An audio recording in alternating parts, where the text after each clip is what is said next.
Great, cheers Paul for that introduction and that theme of always being compared. That's definitely something I want to explore a little bit this afternoon. So whether you had a chance to look at the kind of leaflet or information, so it described there that I'm a teacher at a school called All to One. You might be wondering, okay, I've got someone who's a teacher. I thought I moved on from school. Well, this isn't what I get to usually do when I'm a teacher. So this is a bit of a privilege, and I just want to share some things I've kind of been learning. So yes, I am a teacher. How come I became a teacher? You could wonder. You could wonder. Well, look, for me, I really wanted to have an impact on the next generation. And I thought, you know what, what's the best way to do that? It's to go into schools and beat them at sport, basically. I decided to become a PE teacher, and I thought, hey, you know, if you want to try and impact people, you've got to kind of beat them at sport. And myself, I'm a bit more of a smaller person, so I thought, hey, I may as well go back to high school and try and be really good and be one of the best at sport. Maybe I didn't get to be in my own high school experience. But no, all jokes aside, I did want to invest in the next generation. And when I was in high school, I got to see lots of different people kind of talk about and share their stories. And share about Christianity. I was in a school setting where the teacher could talk about God and Christianity. And for me, that was pretty unique. And my story kind of developed, and I thought, you know what, I want to end up back in a school setting where I can explore big topics, kind of explore God and Christianity with Australians who aren't familiar with it. And I guess over my 7 years, I've been teaching for 7 years now, over my time I've come to notice and learn a few things along the way about exploring God with people who aren't familiar with Christianity, talking about God, and also how we can share our own story as well. And so today I'm just wanting to share a few of the things I've come to learn and some things I've been thinking about when it comes to talking about God and sharing about our faith. Look, what I'm going to be sharing is some things I've more recently been learning, and this is something I'm hoping might be helpful. So we'll see how we go. Some things I've been learning. So we'll see what comes of it. So what I'm specifically wanting to kind of look at is how we actually share our testimony. It's a phrase we often say and hear quite often, and it's often something a lot of people find really impactful and powerful in sharing about God, or when people in a church community get to hear others sharing about it. So I'm wanting to look at that. For today. So, let's go to our next slide if you can, Paul. Do you know how to make it full screen? Oh, well, that's like a fair bump play on, as we say in AFL. Maybe it'll catch up. Look, that's something I'm pretty familiar with. The teaching is technology. As much as it helps teachers, sometimes can get in the way a little bit. Or maybe teachers just use YouTube sometimes. Unless you teach PE. So that's why when I taught PE, thankfully I maybe got out of that. Anyway, so what are the three things I'm wanting to do today? I'm wanting to clarify what a testimony is. I'm wanting to provide a bit of a simple structure to consider when it comes to sharing a testimony, and then actually give you guys a chance to practice writing or putting down or discussing your testimony. Okay, so number one, as I said, clarify what a testimony is. We hear it said often. Provide a bit of a structure or a framework to consider, and then we look at practicing and writing a bit of a discussion for that. So that's what I want to look at today. So, firstly, well, what is a testimony? Well, I think the best way to say what a testimony is a testimony is a story of how we became a Christian, or it could be a story about what God has been doing in someone's life up until now. Now, with that, when it comes to thinking about sharing a testimony, or a part of our Christian story, sometimes when we get the opportunity, maybe somebody asks us, or we're invited to share at a church community event or something like Beach Mission, maybe ourselves or others, when they've gone to share about what God's been doing in their life or how they became a Christian, we don't really know where to start. There's lots of things to say, it's our story, and we go from here and there, and we kind of say what we were trying to say, among probably a lot of other things as well. And it can be really daunting for people actually to share some of their story as well. So I'm hoping, if we have clarity of what the purpose of our testimony is. Cheers, Paul, just the next slide now, thanks. As we look think it's still freezing. As we look, again, we just want to keep in our mind what that testimony is. It's about sharing our story of how we came to faith, or a story of what God's been doing up until now, or maybe more recently in our life. But I do think you might be going, okay, well, every person's story is different. We hear that all the time in our culture. Everyone has a different story. That's their truth, that's my truth, that kind of thing. Everyone has a different story. But what's great about the Christian walk is we're actually part of a bigger story. We're a part of God's bigger story. And I just want to walk us through that, because if we're going to share about our testimony of how we've come to faith, what God's been doing in our lives, it's actually God's story ultimately. Yes, it's our story, we're a part of it, it's ultimately God's story. So to help us think through what a testimony is, and then the framework, I'm just going to walk us through, briefly, God's big story for us. And then hopefully that'll help us when we get to our framework a little bit later on. So we think of God's big story. It starts with God, who's the creator of the universe, who is loving and a creator. He creates humanity and wants to invite us into a story with God. And we're invited to be a partner with God, and we get to be in relationship with God. However, we want it to be the writer of our own stories. We found lots of different ways where we could be the writer of our own story, not God. And so we decided we want to have a story where we were the hero, where we're the main character, or where someone or something else we think the story is all about. But actually, God is the great story maker and the person who actually has the full right and authority for what the story of our lives is meant to be. But because we as humans have rejected God and His story for our lives, we in a sense wrote ourselves out of the story. And God rightfully rejects us and has separated Himself from us. And so, us as individuals and in God's big story, we've spent our life then walking along trying to create our own story, trying to find our own ways to happiness and to discover other ways to find freedom, to find identity, and to find meaning. However, because we've turned away from God and who He is, we've found that actually the stories we've tried to live are kind of letting us down and are failing us. But thankfully, God's story doesn't actually end there. And God writes Himself back into the story of the world in Jesus. And we see in Jesus everything that we were meant to be as humans. We see a God in the form of Jesus who chooses to actually involve Himself in our stories, our messed up stories. And one of the key verses that Jesus ends up quoting, and again, I don't know if we'll get it on the slide there, is from Matthew chapter 16. And this is actually what He describes about us as humanity and our story.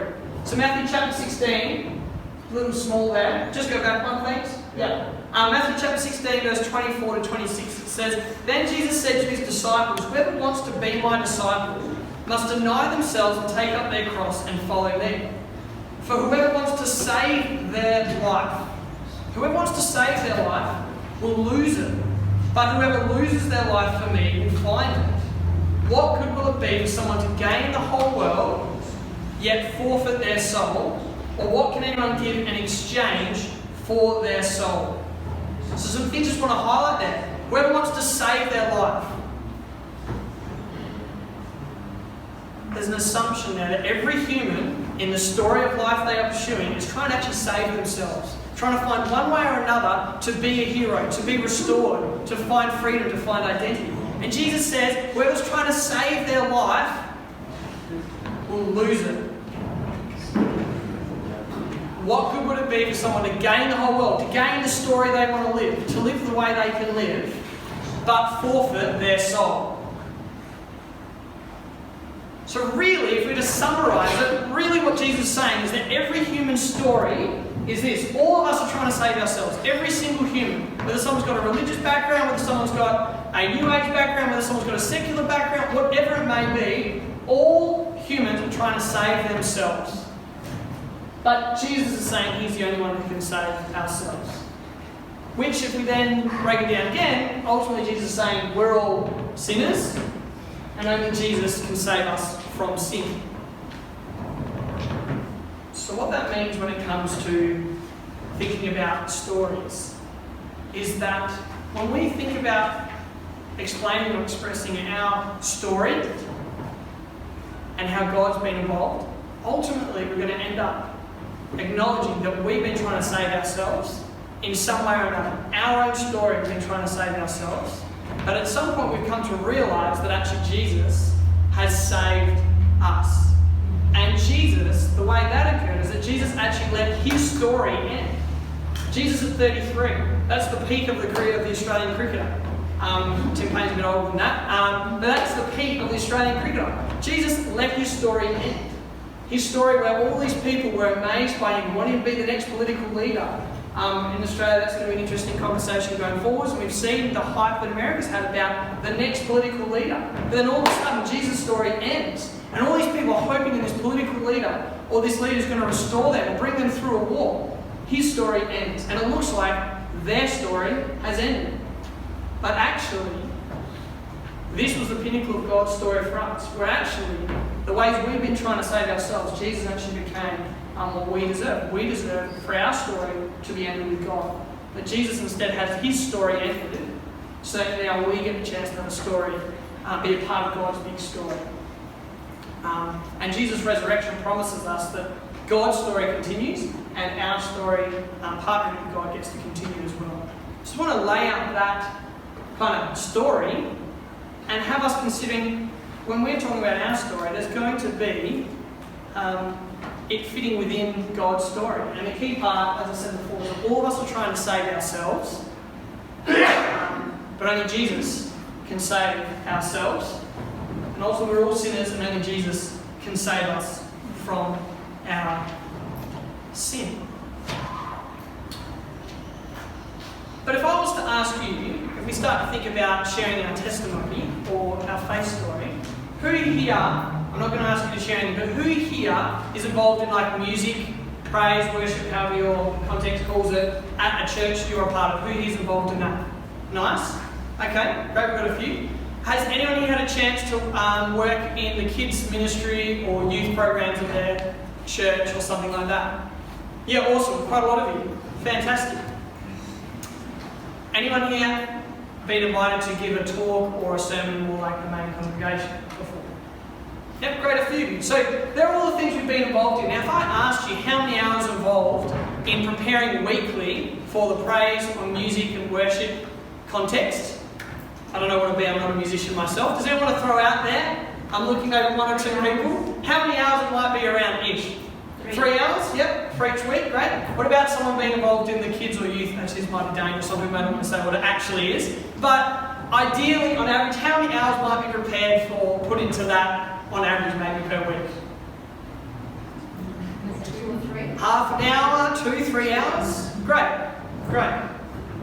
Well, if we come to think about sharing our story of testimony, how many hours have we ever put into our own story and figuring out how to communicate it helpfully and clearly for other people? In my observation, my perception, not really. Either none or not really much.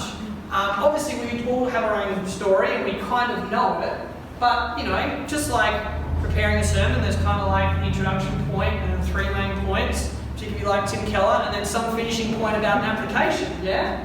And then with music, there's like a verse, am I right, Laura? And then another verse, maybe a chorus, and then like a bridge, not yet, and then something. Maybe another chorus, So there's somewhat a bit of a framework that occurs for preaching. There's a bit of a framework when it comes to music. I think there might be a bit of a framework when it comes to sharing our testimony. And as I said before, we've got kind of God's big story to keep an eye on. And what I want to do today is then actually look more specifically at a framework that might be useful for ourselves. So how I want to do that is, now the piece of paper in front of you, I've got there a person's kind of testimony or story of coming to faith. It's example 1, and we're going to do a bit of a comparison. And we're going to get a little bit practical here. And what's going to happen is I'm going to read out the top section, and then we're going to read out the section below it, or I'll read it out and you guys can read along. And what I'm going to be asking you to do is have a bit of a think of what do you notice is different or similar between what's at the top part and then what's in the section below. Just what's similar and what's different about the two of them. Okay? And I might have you give you a chance to just chat in a group to do that first and then get some thoughts. So what I'm asking you to do, have a look at what's similar and what's different. Alright, here we go. I grew up in a Christian home where my parents talked to me about Christianity. I knew lots about Christianity, like about grace and forgiveness and Jesus dying for me. I can remember saying the sinner's prayer when I was young and being relieved that I wouldn't have to go to hell. Now, I was a good kid who tried hard in school and obeyed my parents because that was God's rules. Then as I got older, I had to make my faith my own. But I came to realise that Christianity was about a relationship, not rules. I saw that Jesus died for my sins and this changed my life. So that's somebody's brief description of a testimony. So again, a testimony, a story about what God has been doing in their life, or how someone became a Christian. Now we're going to look at the section below. It's a little longer. But again, I want you to think what's similar and what's different in the section below it. Alright, I'm someone who experiences FOMO, a fear of missing out. And I was afraid of missing out in life. I wanted to live with no regrets and walk a tightrope of avoiding hell, not messing up my life and not being rejected by my family and friends. I didn't want to miss out or mess up. For example, I was worried about not doing well in school because I thought if I didn't do well, I wouldn't have a future. So I would ask so many questions and would always study hard, worried that if I stuffed up in school, my life would be bad. Some other ways I tried to do this was to avoid going to parties where there would be alcohol because I was worried what might happen if I had some and what would my parents think if I associated with those friends. But the problem was that by the end of school, I felt like I had missed out and messed up. Because at the end of year 12, I remember getting my great school results and feeling empty. So I felt like I had messed up and focused too much on school. Because also, when I was on leavers, I went with some friends who had similar morals, interests and parenting to me. But after a whole week, I realised I was so different to them and felt lonely. So I tried to control my life by having good grades and good friends, but my life felt like I had messed up and missed out. This motivated me to look more into Christianity that I'd grown up around. And I came to realise that I had missed what Christianity was about. The reason I was experiencing FOMO is because I didn't think God was for me, but was out to get me and make me miss out in life. But then I realised that the Christian story of Jesus was about a God who missed out in heavenly paradise to save me.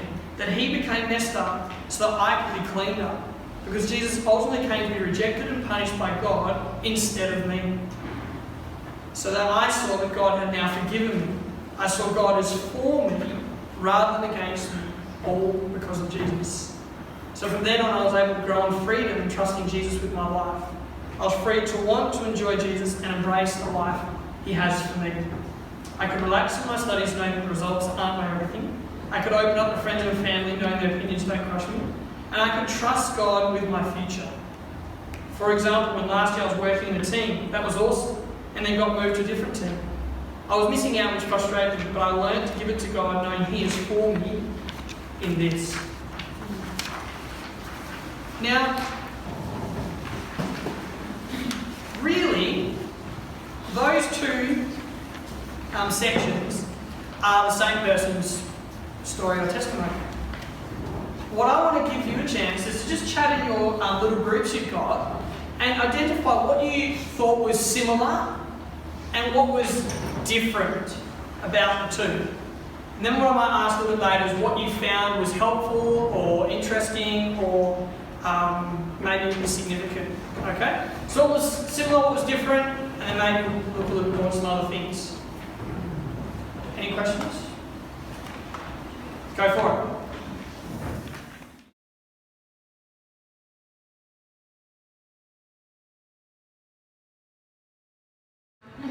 Great, so I'm just really curious to hear what might have been some things you noticed that were similar, different. It's not like a trick question, I'm not trying to expect a certain answer, just genuinely want to hear as people discuss what they noticed. Yeah, sorry, what was your name? We basically thought... Sorry, what was your name? Graham. Hi, Graham. We basically thought it was similar, but the first one was very much a summary, a real short, sharp summary, and the first one was sort of expanded out.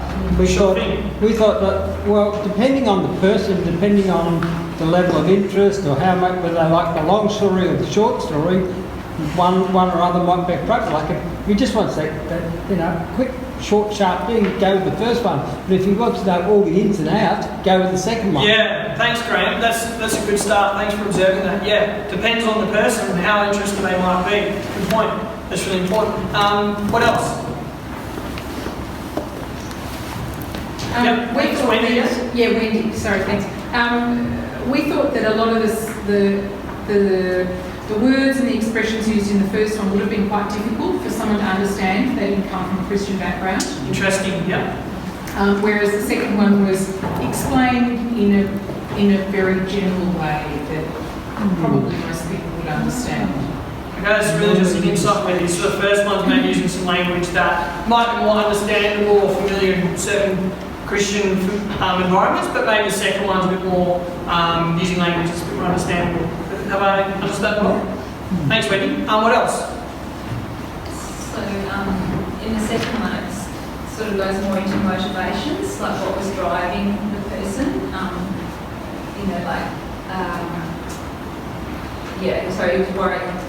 He studied hard because he was worried that he needed school. He was stuck at school, then that was the end of his career, sort of thing. So it sort of goes more into what's driving him, what's motivating him. Yeah, thanks. Is Alison up here? Yeah. Thanks, Alison. That's a really interesting insight. Good pick up there. Who else? Yep. Sorry, what was your name? Annalise. Annalise. I thought the first one was vague and nebulous. It was quite general and sort of skirted around the surface, whereas the second one was very specific, detailed, and to the point. Nice. So the first one was vague. Sorry. It was more short and sharp, even though it's longer in length, but it was more relatable on a person-to-person basis. Interesting. There's quite a few things interesting. First, the word nebulous. I haven't heard that from a student before this quite worked out. You mentioned, I think examples, and it was a bit more relatable. Yeah, the second one, because it's specific. It's like everyday examples, or everybody has gone through school. Everybody has different motivations for achieving things in school, and then his encounter with God. Very, very interesting. Really liking some of these insights. What else? Yep. Sandra. The second one invites empathy and more questions, more discussion, more follow through. I thought. It's not just like, yep, okay, that's what you're saying to me, but it just invited more. Wow, how interesting. Thank you for that. That's another interesting insight. Anyone else? Yep. Sorry, what was your name? Yeah, Chris. Hey, Chris. So we discussed 2 points. Like we thought that the second one presented like the gospel in a lot of a clearer way, and we're talking about how like testimonies are a real invitation for the gospel to be shared, not just I'm telling you a story, but I'm saying like I'm telling you God's story of how He's worked in my life, and we saw it more clearly in the second one. And we also saw that we thought that the second one was a lot more vulnerable, and I think that sort of emotional vulnerability and these are the things that I really felt invites discussion from like other people and invites intrigue, I guess. And if you show that you're vulnerable to someone, like they're more likely to respond to vulnerability and being like, oh, actually, I've never really thought about that. Sure thing. That's really insightful as well, Chris. In the third paragraph, he gives the BFO, the blinding flash to the obvious. But I then realised the Christian story is made up of about a God who missed out on a heavy paradise to save me. And that was the linch point on which his whole testimony hangs on. And from there he goes from a person who felt he missed out on life to understanding that Jesus too had given up for him, and the outworking was that the focus on my life has changed. Thank you for that. What was your name, sorry? Stephen. Thanks, Stephen. Yeah, Stephen, that's a really interesting insight. That the person's been able to connect to how Jesus is actually addressing that longing or what they were seeking. And a bit like I was saying earlier, it kind of fits in with God's story, where Jesus missed out for our sake. There's so many points I'd love to expand on. Maybe like Sandra said, just using more questions. I got more questions on what you guys shared, but that's really helpful insight so far there. So what you actually saw there was, whether you figured it out or not, it's actually my story, my testimony. So that was my little sneaky bit there. That was my only sneaky bit I'm doing. So I appreciate some honest thoughts from some of you, because some people might have thought, is this guy's story? I don't know, but well done for sharing those thoughts. Look, the first part for me is often how I would have described it probably in the past, in some sense. And so I do say to a degree there is a bit of Christianese and it is a bit vague. And someone earlier, was it you, Wendy, that maybe identified the language you used was a bit more like churchiness, Christianese? Exactly. So good pick up on that there. Look, the reality is, when I was younger, if someone said, I can remember this, people like, what's your story? I literally would not have known how to answer. I can remember being 15, 16, in the middle of that story, and hearing people in church, Christianity, go, oh, so what's your story? Mate, I just love watching Ricky Ponson play cricket and talking about AFL Dream Team with my mates. Story, I don't know, I'm just doing my life. I don't know if it's just a male thing or what. The students I work with now are very different and definitely have stories to tell. But I do just want to acknowledge, when it comes to considering our own story, our story continues. So kind of a clear beginning and end doesn't really happen. And I think sometimes the stories we often do present for people, sometimes we make it out and then at the end, oh, well, really, everything's tickety-boo now. And so we'll see at the end there, I actually include an example quite recently of somewhere I've actually had to, it's kind of connected with the FOMO feeling. So I think it's important to acknowledge that our stories are ongoing, and it can be hard sometimes to put words to it. I've been wrestling with what's the core motive, what was my core desire that shaped a lot of behaviours. And in some ways, I probably have 4 or 5 different angles on my story that I could end up sharing with someone, and this is one of them, or the one that I think most wraps it up. And look, it's definitely not super clean, there's still some clunky parts, but I just thought it'd be helpful to do a bit of a comparison. I think the top one I was used to hearing, and we often do hear, and I forgot who brought it up, I think it was you to start there. Again, it will depend on the time situation. Ideally, that second one, if it could get brought into something brief, you could also use. But I did want something longer so you could actually just see it get unpacked a little bit more. And the reality is, the top part sounds pretty familiar for most churchy kids. I think when you include the second part, I know if I heard that as a churchy kid, I'd go, oh wow, actually my story isn't just kind of believe in God and that's it. There's actually stuff kind of going on, I just wasn't aware. So well done for exploring that. What I'll do, just to give you another example in a moment, but I now actually show you the frameworks. You've done the hard work of reading some size 12 font on one page. Sorry for those graphic designing people, I know it's not the best. But this is the framework that I was ultimately trying to use. And we're going to look at one more example and then you guys can explore it yourself. So what happened is basically started with an introduction in my second one, and I said I am, or I'm something. I said I experience FOMO, fear of missing out, and I explained what I was afraid of. I didn't quite word it, but ultimately my mission was I was trying to walk on a tightrope. My mission in life was to live the best life I thought I could, to not miss out. And then the body, which you actually see is the second paragraph of it, is where I talk about how I tried to achieve my mission. So I gave an example in school there, and then I started to explain in the body the problem of trying to do that. The messed up and missed out part I started to unpack, and I gave some examples for that. And then just like the musical song, there's a bridge there as well.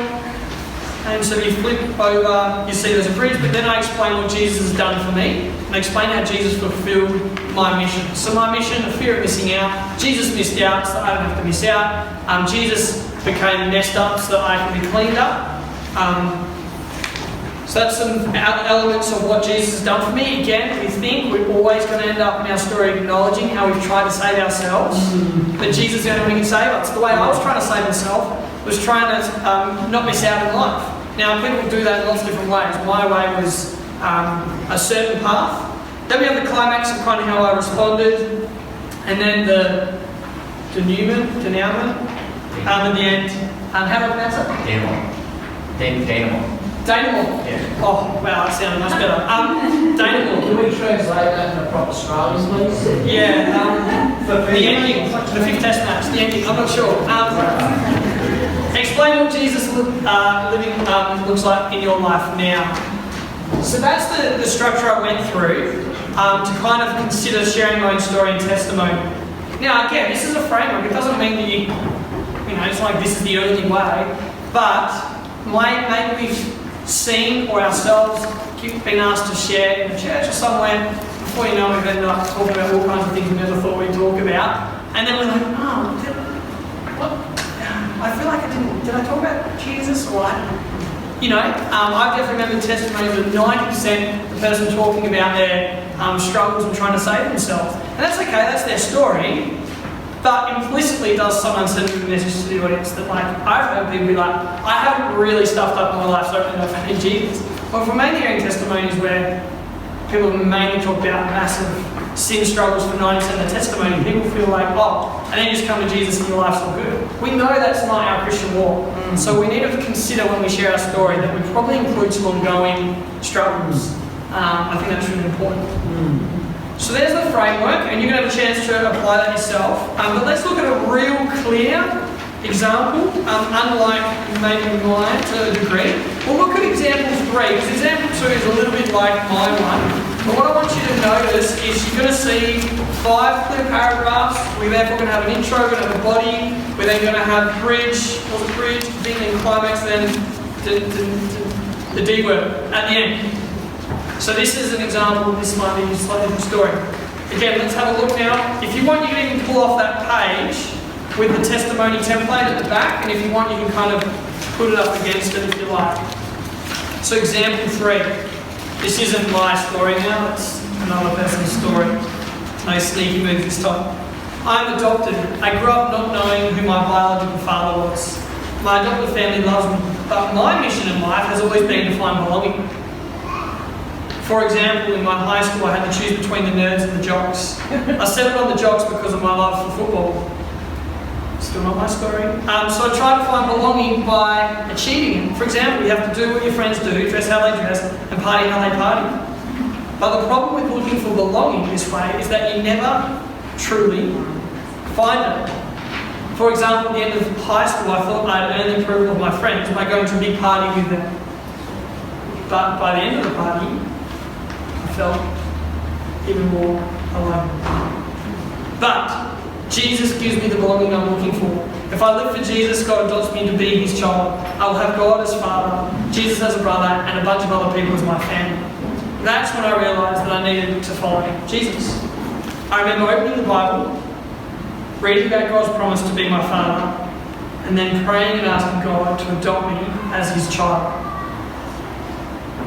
So now, with Jesus, I have the belonging I need, I am in God's family, and I can enjoy my adoptive family just for who they are. For example, I now love my adoptive parents even more. I thank them for raising me, and I wish all the more they could also be a part of God's family with me. So there's another example. Briefer, probably clearer as well, and of a certain different approach where they tried to save themselves, but came to realise that only Jesus could truly save them. Both showing that we have sin. No direct mention of the word, not because there's an attempt to avoid mentioning sin, but to explain it in a way that's a bit more understandable for Australian secular people who aren't familiar with Christianity. And then still an acknowledgement of how Jesus is true and better, and a story that then shows that belonging, that mission is being satisfied by Jesus. Now I'm cautious here, as I was reading that. Obviously I've spent a little time thinking about this, so I could be whipping through this quite quickly. I do want to give everyone a chance to actually consider putting together their own a bit. Before we go there, are there any questions, comments on what I'm presenting? Again, acknowledging that not often have we had frameworks or much thinking or time about how to explore sharing our story. Each of you have a story and a part of God's story, so I'm sure each of you have maybe some questions or comments at this point. Yeah, Mark, was it? Yeah, Mark. So Hey, just, Mark. I guess, how do we get to this point of actually sharing this with someone? I guess that's before we, how do we get into that framework, I guess? Yeah, thank you, Mark. Yeah, look, that is a really good question. I think the next session, Paul, will partly unpack that a little, and I definitely enjoy considering how do we actually get to that point. My assumptions, I'm going to assume that on Beach Mission we might have a specific opportunity, whether it's with a microphone or something, to share it, or that there'll be context in conversation where it could occur, and I'm just wanting to provide the back end as opposed to kind of front end, how do we get there. But it's actually such a good question you raised, Mark, and I hope, again, it's even something to consider beyond Beach Mission or other SU contexts as well. How does this happen like Monday to Fridays in February or in April? So good question, Mark. Half answered, half not. Yes. So I'm on your team, so don't take this the wrong way. Don't you love that preface? Don't take it. I'm sitting in anticipation. Yep. Waiting for I like the account, I like the truth in it, but it's not quite the gospel, is it? Like, I guess it's part of this person's experience, but the gospel is more than asking God to adopt us into his family. That's a huge part of what happens at salvation, but it's not the all of it. So how do you see that fit in a journey with others? Because we haven't actually given this person the gospel. We've given them part of our experience, we've given them part of the fruit of accepting the gospel. We've given them something that's very attractive, but without some other information in there, they're not necessarily saved, if you know what I'm saying. Let me check. So, you guys, we're sharing our story and how God's been involved or changed our life, aspects of our life, but is it actually giving the person the gospel though? Is that...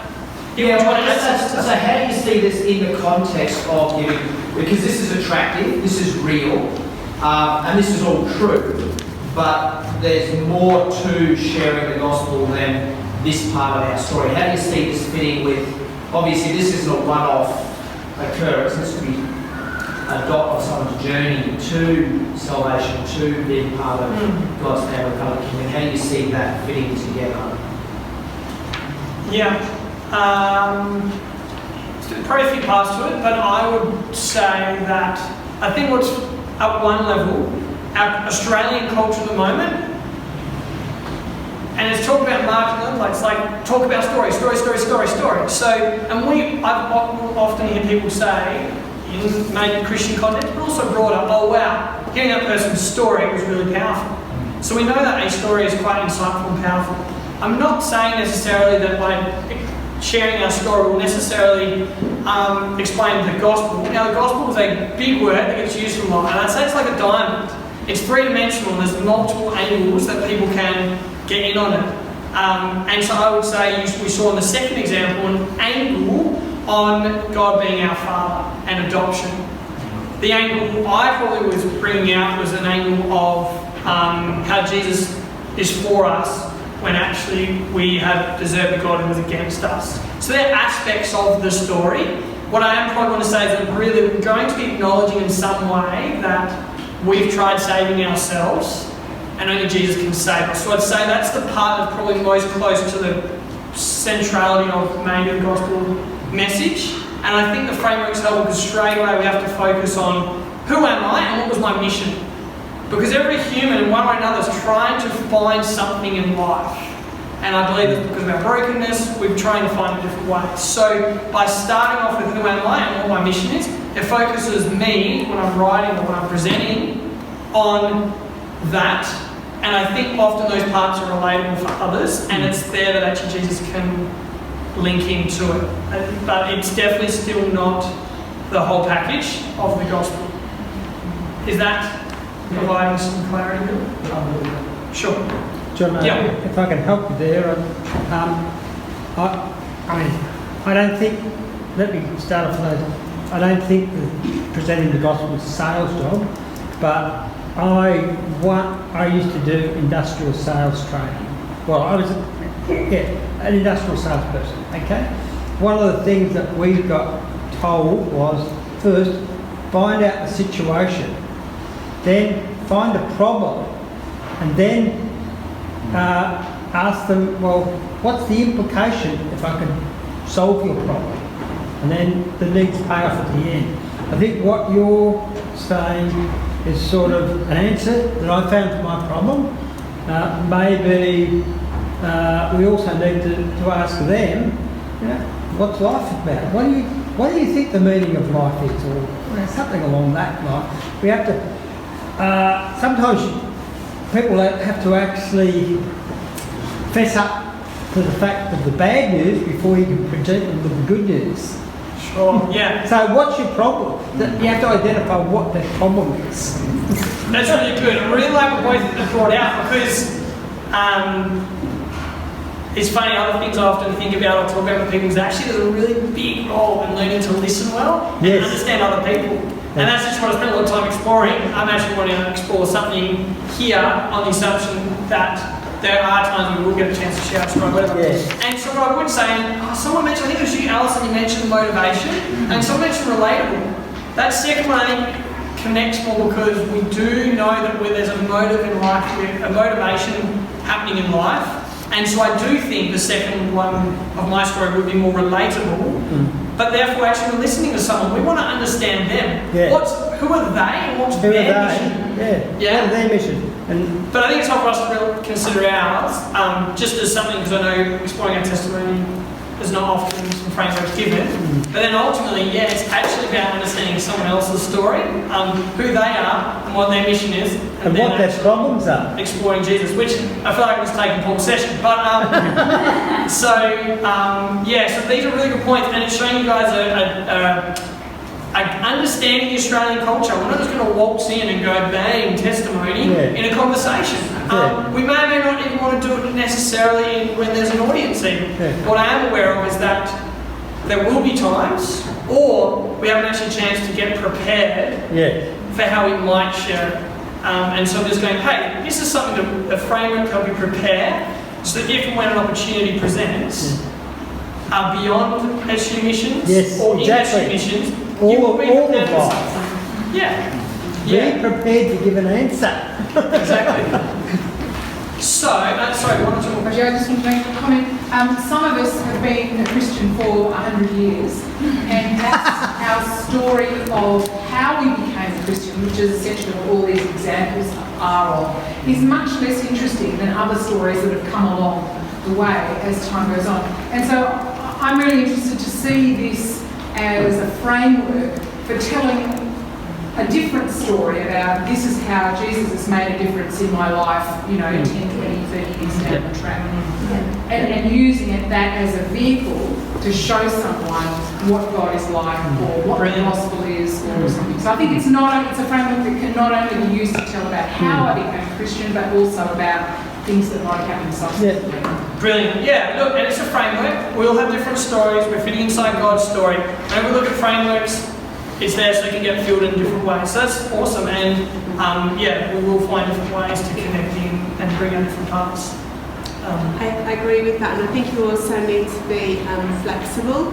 So whoever you're talking to, you might be a Christian who's backslidden, or it might be somebody who has never been a Christian, and it's finding out what their story is or what their need is or what their problem is, and relating your story to that, how God has helped you in that avenue. So being flexible on that as well. Absolutely. And I think in our Australian culture, often a lot of things that we've been encouraged when it comes to particularly like sharing the gospel is often preachers who are used to a monologue. And actually the reality is most things are occurring conversationally. And so even in sharing a story, there's going to be questions and pauses. Someone, Sandra, you asked there's questions I still have. The reality is you kind of walk through all of it. You might get two parts of it. Someone asks a question, then you hear their story. So absolutely, and this is just a framework you kind of have in the back of your head.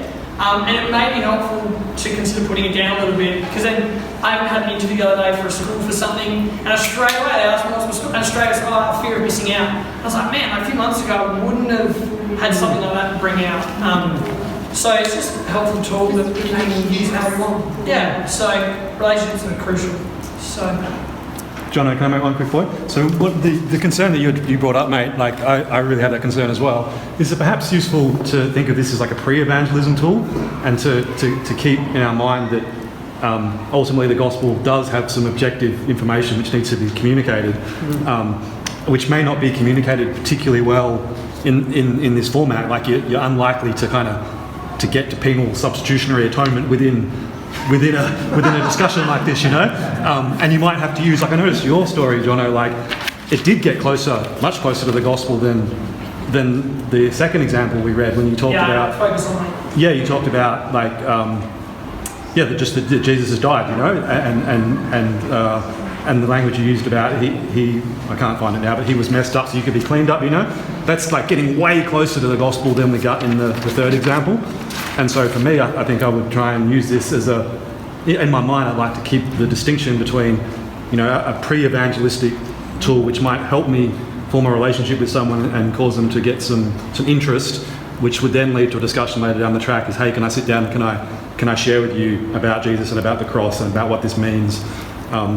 So that's my suggestion in trying to hold those things together. I'm so enjoying the observant things you guys are bringing out. There's little things in there that I know I've done that you're like, and I'm like, yeah, great. Sorry, I just might pause it there. Just really know it's the afternoon. Happy to discuss some more. Maybe I can bring it up at the end if everyone's here. I do really want to give time for people to actually play around with this stuff. I know it's an afternoon, so a lot of people you can struggle a little. What I'd like you to do at the least, and you can have a discussion in your group, see if you can just figure out your start. What's your I am and your mission?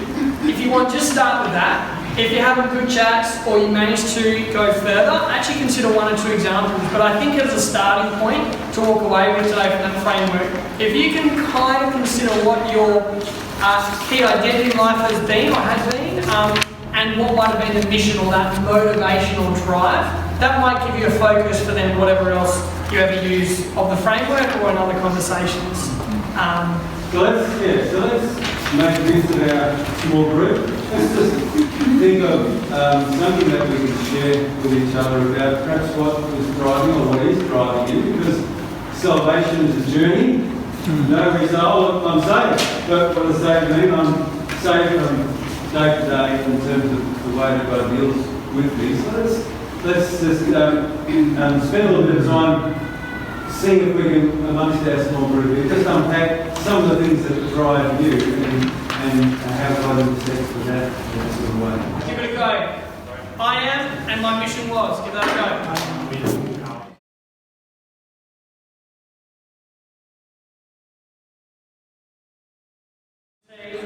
But just to summarise, also the 3 things I've tried to explore today with you is to clarify what a testimony is, provide a bit of a framework or structure, give an opportunity to kind of think and practice and write. Now, as I said, each of you have your own story, and we all fit inside God's story.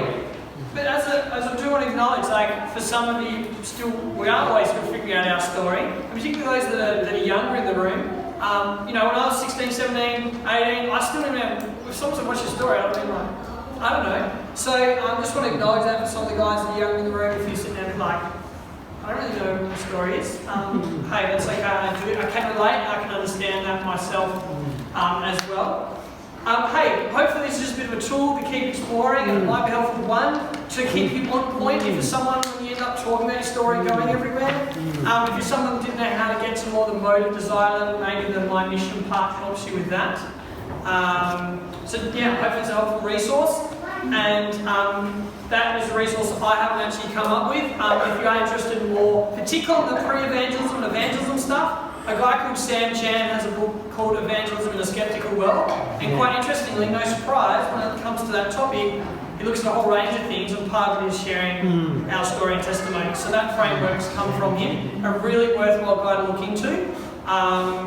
He has a book called How to Talk About God Without Being That Weird Guy, which is a great title and really worth looking into if you are someone quite seriously thinking about how do I talk about God and share the gospel in our secular Australian culture.